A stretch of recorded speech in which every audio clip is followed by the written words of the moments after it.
Vous nous suivez à partir de Kinshasa. Merci de nous recevoir chez vous.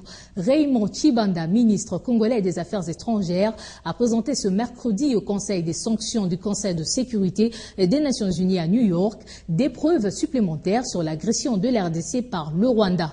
Mardi, le conseil principal du président rwandais Paul Kagame a été entendu par ce comité. Le Rwanda continue de nier les faits. Une défense que les membres de ce comité ont jugée peu convaincante et les chefs des confessions religieuses de l'RDC sont aussi arrivés ce mercredi à New York pour déposer une pétition qui condamne cette agression. Ce document comporte plus de 10 millions de signatures des Congolais qui disent non à la balkanisation de la RDC. Au Nord Kivu sur terrain, l'armée régulière avec le soutien de la MONUSCO continue de traquer les rebelles du M23 et les petits groupes rebelles. Mais la situation reste très alarmante. Un résumé de l'évolution de la situation sécuritaire actuelle à travers cet élément que nous propose ici Alain Lino Mwamba. En dépit des avancées diplomatiques, au Nord Kivu à ces jours, la situation sécuritaire demeure toujours préoccupante. Sur terrain, le gouvernement de la République, grâce à l'armée régulière, poursuit ses opérations et défend l'intégrité territoriale. Au front, les FARDC, avec le soutien des troupes de la MONUSCO, empêchent les rebelles du M23 de prendre de l'espace, les obligeant même à reculer. La MONUSCO appuie le FARDC dans ses opérations et nous nous en arrêtons là et nous nous focalisons sur la protection des populations. Nous pouvons être amenés à faire usage de nos armes si toutefois nous avons été attaqués. À cela s'ajoutent des attaques impitoyables contre des civils, ce qui rend la situation humanitaire encore plus dégradante. La situation sécuritaire pour le moment est calme. Sur la ligne de front, un calme apparent règne. Entre-temps, le Rwanda, qui est cité dans un rapport d'experts des Nations Unies comme impliqué dans cette rébellion du M23, continue de nier, bien que cela a été démontré avec preuve à l'appui par les autorités de Kinshasa. À quand la fin de ce semblant de la part de Kigali pour une paix réelle dans la partie est de son voisin, la RDC? Telle est la question qui se pose actuellement tant au niveau national qu'international, car c'en est de trop. L'Alliance des forces démocratiques du Congo, AFDC, condamne la guerre imposée à la RDC par l'extérieur et réitère tout son soutien aux forces armées de la République. C'est la déclaration de l'interfédération AFDC Kinshasa, rendue publique le week-end au restaurant Adélise dans la municipalité de Kasavubu. La FDC a choisi cette matinée politique des cadres et membres des comités fédéraux de Kinshasa pour exiger l'arrêt de l'agression du pays par le Rwanda et réaffirmer son soutien aux forces armées et au commandant suprême, Joseph Kabila.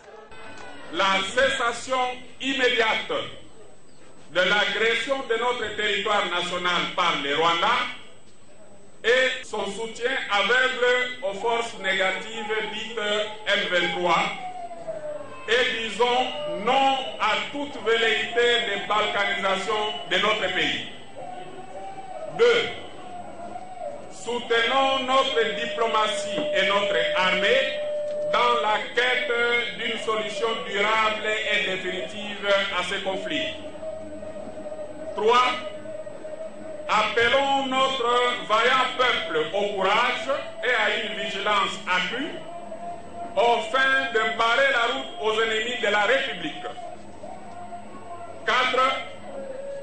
Soutenons le président de la République, son Excellence M. Joseph Kabila Kabange, pour sa détermination sans faille à rétablir la paix dans la partie est du pays. Autre temps fort de cette rencontre, le lancement de la vente de la carte de membre par Placide Tshisumpa, le président national intérimaire de la FDC.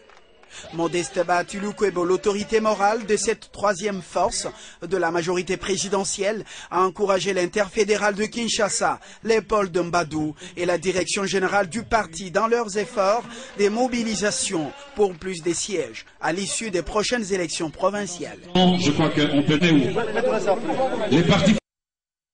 Au Kasaï oriental, journée porte ouverte et l'exécutif provincial de cette province a réuni toutes les couches de la population. Objectif, faire la restitution sur la situation sécuritaire dans cette province où le colonel dissident John Chibangu vient d'échouer et un de ses complices arrêté. Crispin Tibikoufwa nous en dit plus. Toutes les forces vives du Kasaï oriental avaient répondu à cet appel de l'autorité provinciale. Représentants des partis politiques, chefs des confessions religieuses, membres du gouvernement provincial et du comité provincial de sécurité, ainsi que ceux de la société civile, tous étaient présents à cette journée porte ouverte. Une invitation du gouverneur des provinces, Alphonse Ngoyi Kassanji, pour faire le point sur la tentative de rébellion qui s'est soldée par un échec au Kasaï oriental, a brièvement présenté à l'assistance toute la situation depuis la désertion du colonel John Chibangu de la 4e région militaire jusqu'aux aveux de l'un de ses complices, à la personne de M. Fortuna Kassongo, journaliste de son État. Selon le gouverneur des provinces Alphonse Ngoyi Kassanji, M. Roger Lumbala Wachitenga, député national élu de la ville de Mbujimayi, qui se trouverait à Kigali au Rwanda jusqu'à aujourd'hui, est l'auteur numéro 1 de cette tentative de rébellion dans l'idée de tuer ses frères et sœurs et ses Kassaïens. Sur ce, le gouverneur des provinces Alphonse Ngoyi Kassanji a invité toute la population à se manifester, à contester, à rester vigilante parce qu'il n'est plus l'heure de la rébellion. Le pays doit se développer, le pays a besoin de l'effort de chacun de ses fils et chacune de ses filles. Il n'est pas temps de balkaniser la RD Congo. Depuis Mbujimayi, Crispin, Chibinkoufoua, c'est les 50. Plus que 44 jours pour la tenue du 14e sommet de la francophonie à Kinshasa. Les travaux se poursuivent dans différents sites choisis pour l'événement. L'extérieur du stade de Martyrs connaît déjà son coup de marteau et l'office de route est déjà sur le terrain pour aménager le lieu où est érigé les villages francophones. Constat fait par Guy Chungu, rendu par Claude Biringanini. C'est une opération d'assainissement de l'environnement du stade de Martyrs où est construit le village de la francophonie, lieu où seront exposés les patrimoines culturels du pays. L'Office des routes a donc 2 semaines pour mettre un terme à ces travaux et le directeur provincial rassure que tout sera fait dans le délai. L'OVD a 2 tâches ici, c'est de faire 2 accès au stade, ce que nous sommes en train de faire, et de nettoyer tous les alentours du stade. C'est ça notre tâche. La première bande que vous voyez de l'autre côté mesure 90 mètres, la deuxième 75. Selon le plan directeur, tous les champs qui jouxtent le stade seront détruits complètement et l'espace sera aplani et exploité pour les activités du sommet. À l'instar de l'Office des routes, la société active et à pied d'œuvre dans la construction des paillotes et les travaux évoluent normalement. Santé, le virus Ebola détecté en Ouganda a été déclaré à Isiro en province orientale, raison pour laquelle le ministre de la Santé publique Félix Kabange-Numbi vient d'effectuer un déplacement sur place. Une autre information fait état de cette maladie à Gbadolité. Alors nous avons en ligne le ministre national de la Santé. Monsieur le ministre, le confirmez-vous cette information? Non, ce n'est pas une vraie information. L'information n'a pas été confirmée par le système de surveillance sanitaire. En fait, je voudrais rappeler un certain nombre de choses. D'abord, les fièvres hémorragiques sont des maladies qui sont dans la liste des maladies à surveillance obligatoire. Il y a 15 maladies et toutes les fièvres hémorragiques ne sont pas liées ou dues au virus d'Ebola. Ça, c'est la première chose. Deuxième chose, dès qu'on identifie un cas de fièvre hémorragique quelque part, le système de surveillance fait qu'on puisse faire des prélèvements pour faire des analyses. Ce n'est que quand l'examen a été concluant et confirmé qu'il s'agit d'Ebola que le ministère de la Santé confirme l'épidémie d'Ebola. Pour ce qui concerne la Guadeloupe, Guadeloupe est une cité ou une ville dont la population est en contact permanent et souvent avec les populations d'Isiro. L'information que nous avons reçue du district médical de Guadeloupe, c'est que dans le cadre de la sensibilisation qui est faite à tous les niveaux, au niveau de la République, le maire de Guadeloupe a réuni également les leaders sociaux pour faire la sensibilisation afin que, vu la proximité avec Isiro, que la population puisse se protéger contre l'épidémie d'Ebola. Voilà pourquoi, malheureusement, il y a eu un vent qui s'est répandu pour dire qu'il y a épidémie d'Ebola au niveau de Guadeloupe. Donc je confirme qu'il n'y a pas d'épidémie à Guadeloupe et aucun cas, ni suspect, ni confirmé, n'a été notifié à Guadeloupe. Merci, Monsieur le Ministre. Rendons-nous à présent dans les installations de l'OMS, Organisation mondiale de la santé, où des médecins et des infirmiers congolais sont en formation. Une formation donnée par des experts sud-coréens et qui portent les services médicaux d'aide d'urgence. Nos reporters les ont surpris en pleine formation, comme le témoignent ces images commentées par Jules Mwamba. Ils étaient en pleine simulation sur la réalité dans les rues de Kinshasa ce mercredi, dans les installations de l'OMS Kinshasa. Des accidents de circulation sont en réalité très fréquents dans les rues de la métropole, qui compte plus de 10 millions d'âmes à ce jour. Et c'est pour limiter les dégâts, réduire la mortalité due à l'absence d'une prise en charge adéquate et conséquente, que ces experts sud-coréens partagent des éléments cognitifs avec ces médecins et infirmiers congolais. Nous espérons que les stagiaires, après terminer ces séances, qu'ils puissent réellement sauver la vie de l'accident de trafic.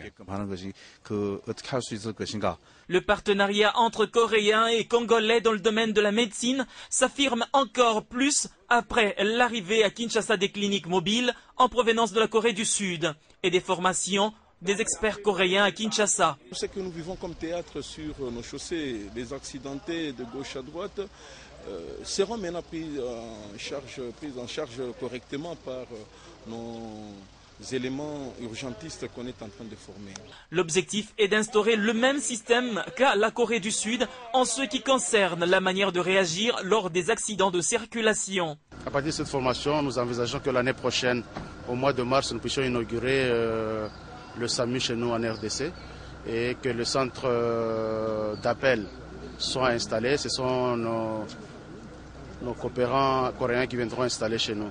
Kinshasa, qui connaît au quotidien des cas d'accidents souvent mortels de circulation, est pris ici comme ville pilote pour cette expérience appelée à s'étendre sur toute l'étendue du pays. Et le dépôt des candidatures pour l'élection des gouverneurs du Bas-Congo et de la province orientale ont débuté mardi. Les candidats ont une semaine pour déposer leur dossier auprès des bureaux de réception et de traitement des candidatures. Quant à l'élection, elle interviendra le jeudi 11 août prochain. Sur la liste des candidats gouverneurs du Bas-Congo, l'on compte 11 candidats. Éric Loukoti. Qui sera le 29e gouverneur du Bas-Congo en remplacement de Floribert Mbachimbacha, élu député national à l'issue des législatives de novembre 2011. 11 candidats sont annoncés dans l'arène pour une joute électorale entre majorité présidentielle et opposition politique. 6 prétendants dont l'ancien gouverneur Jacques Mbadou, l'actuel gouverneur ad interim Deonkusu et l'unique femme de la course Madeleine Mienzé sont dans le bloc de départ du côté majorité, alors que l'opposition aligne 5 candidats, Jean-Claude Vwemba, Gilbert Kiakwama, Fabrice Puela et autres, tous venus de l'Assemblée nationale.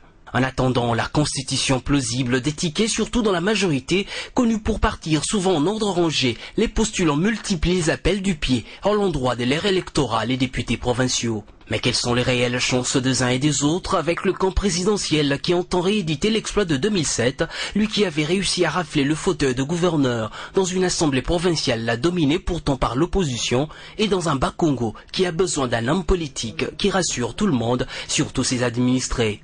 Si tous les aspirants gouverneurs ont des atouts et des faiblesses, un homme se détache cependant de la mêlée, Jacques Mbadou.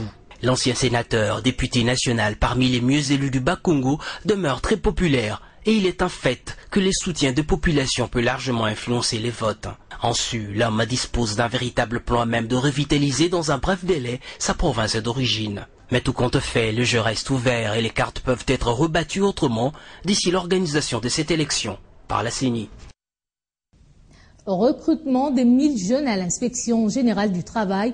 Les inspecteurs ont exprimé leur mécontentement lundi dans la soirée au ministre de l'Emploi, Travail et Prévoyance sociale, Bahati Lukwebo, puisque le gouvernement a confié au BSECO cette opération de recrutement. Détail dans cet élément. Réunis au sein de la centrale des syndicats des services publics, ces inspecteurs de travail estiment que le recrutement des 1000 jeunes inspecteurs et contrôleurs devait être confié à l'inspection générale du travail et non au bureau central des coordinations BSECO. Mais le ministre de